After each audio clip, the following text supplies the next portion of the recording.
बिस्मिल्लाहिर्रहमानिर्रहीम। अस्सलाम वालेकुम वरहमतुल्लाहि वबरकातुहू। नाजरीन, आप देख रहे हैं स्कोप ट्रेंड्स होराइजन, वो जहां जहां तारीख़ के औराक को न सिर्फ पलटा जाता है बल्कि उनके अंदर छुपी हुई हिकमतों, जज्बात और तहजीबी रूह को भी ज़िंदा किया जाता है। तारीख़ महज माजी की कहानियाँ नहीं बल्कि यह अक़वाम की इज्तिमाई याददाश्त है। आज हम ऐसी ही एक याद के सफ़र पर निकलने जा रहे हैं, एक ऐसी तहरीक की तरफ जो सिर्फ सियासी न थी बल्कि ईमान, इश्क़ खिलाफत और उम्मत मुस्लिमा की बेदारी का इस्तारा थी। ये तहरीक थी खिलाफत तहरीक, बरसगीर की आखिरी उम्मीद। ये वो वक्त था जब खिलाफत उस्मानिया ज़वाल की आखिरी मंजिलों पर थी। यूरोपी ताकतें इसके टुकड़े टुकड़े करने पर तुली हुई थीं और हिंदुस्तान के मुसलमान ग़ुलामी के अंधेरों में डूबे हुए भी अपने मरकज़ ईमान की हिफाजत के लिए जाग उठे।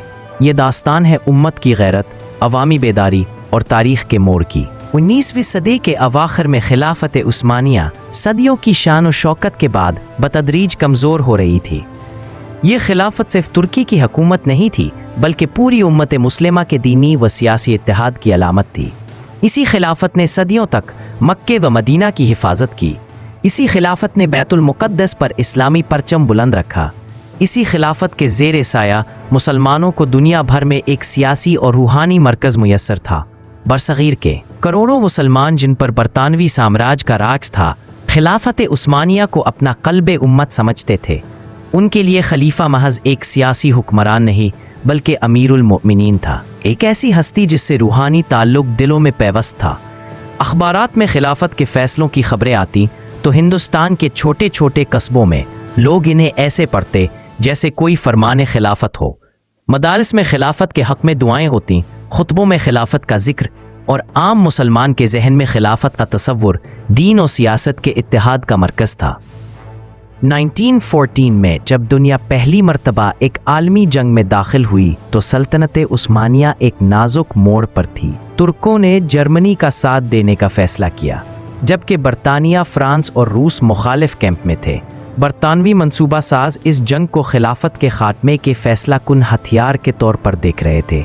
अरबों में बगावतें भड़काने के लिए लॉरेंस ऑफ अरबिया जैसे जासूस भेजे गए। खिलाफत के अंदरूनी निज़ाम को कमज़ोर करने के लिए साजिशें की गईं और जंग के अख्तिताम पर मुआहदे सेवरे, ट्रीटी ऑफ सेवरे के ज़रिए खिलाफत को सियासी और जोग्राफियाई तौर पर टुकड़ों में बांट दिया गया। ये मुआहदा खिलाफत उस्मानिया के जिस्म पर चाकू के वार के मुतरादिफ था। इस्तंबुल में खिलाफत का परचम झुकने लगा और आलम इस्लाम पर मायूसी की सियाहरात छा गई। बरसगीर में जब ये खबरें पहुंची तो मुसलमानों पर एक गहरा सदमा तारी हुआ। जिस खिलाफत को वो रूहानी मरकज़ समझते थे वो अब दुश्मनों के हाथों ज़ेरे तसल्लुत जा रही थी।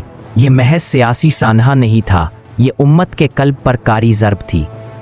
उस्मानी खिलाफत के ज़वाल की खबर बरसगीर पहुंची तो एक गैर मामूली बेदारी पैदा हुई। हिंदुस्तान के कोने कोने में उलमा, सूफिया, सियासी रहनुमा और आम मुसलमान यकजान होकर खिलाफत के दिफा के लिए उठ खड़े हुए। जम्मुओं के खुतबात में खिलाफत का जिक्र होने लगा। जलसों में हज़ारों अफराद खिलाफत के हक़ में नारे लगाने लगे। अखबारात में खिलाफत के तहफ़्फ़ुज़ की अपीलें शाया होने लगीं। उलमा ने फतवे जारी किए कि खिलाफत का दिफाए उम्मत की जिम्मेदारी है। ये एक हैरान कुन मंजर था। ग़ुलामी के ज़ेरे साया दबी हुई कौम में अचानक एक नई रूह जाग उठी। लोगों ने खिलाफत के तहफ़्फ़ुज़ को सिर्फ मजहबी फरीज़ा नहीं बल्कि अपनी शनाख्त का सवाल बना लिया। ये वो लम्हा था जब पहली बार बरसगीर के मुसलमानों ने अपने सियासी शऊर को उम्मत की सतह पर महसूस किया। 1919 में ऑल इंडिया खिलाफत कमेटी कायम की गई। ये वो लम्हा था जब खिलाफत की हिमायत एक जज्बाती लहर से एक मुनज़्ज़म तहरीक में बदल गई। खिलाफत कमेटी ने तहरीक को पूरे बरसगीर में मुनज़्ज़म किया। करारदादें पास हुईं, वफूद बरतानिया और तुर्की भेजे गए। अवामी जलसों के ज़रिए बरतानवी हुकूमत पर दबाव डाला गया।